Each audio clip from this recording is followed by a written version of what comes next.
Dino को कितना भी मार दो, टुकड़ों में काट दो, बार बार जला लो, लेकिन वो कहीं ना कहीं अपनी प्रेजेंस छोड़ ही जाते हैं। वहीं से वे बदला लेने लौटते हैं। और कुछ ऐसा ही होने वाला है सीरियल जादू तेरी नज़र में। यहाँ गौरी ने एक बड़ा फैसला लिया है कि वो गोलू को विहान के साथ इसी घर में रखेगी।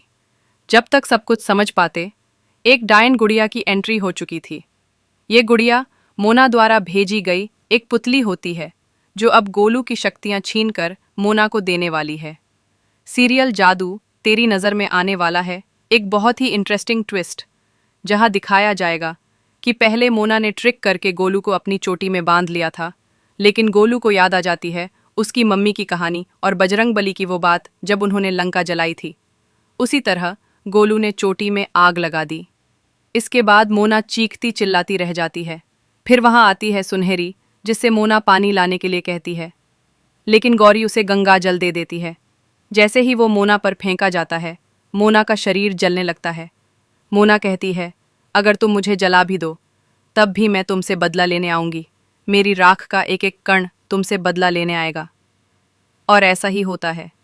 मोना वहां से जाती तो है, लेकिन वो अपना एक अंश उस डायन गुड़िया में छोड़ जाती है, जो अब इनके घर में है। नानी गौरी से कह रही होती है कि उसका फैसला गलत है, लेकिन गौरी मानती नहीं और गोलू को वहीं छोड़ने के लिए राजी हो जाती है। नानी कहती है कि वो महादेव से प्रार्थना करेंगी उनके नए घर के लिए।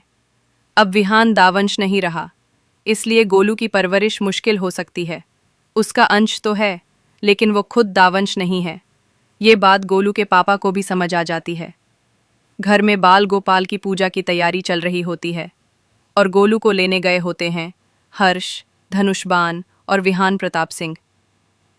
जब विहान और गौरी नीचे आते हैं तो देखते हैं कि वही डायन गुड़िया, जो डायनों के अंश से बनी है, गोलू को अपने वश में करने की पूरी कोशिश कर रही है। लेकिन गोलू कोई आम बच्चा नहीं है, वो गौरी और विहान का बेटा है, यानी दावंश और रिश्वा दोनों की शक्तियाँ उसके अंदर हैं। रिश्वा शक्ति के कारण वो दैविक बनता है और दावंश शक्ति से शक्तिशाली, लेकिन सबसे प्रबल रिश्वा शक्ति है।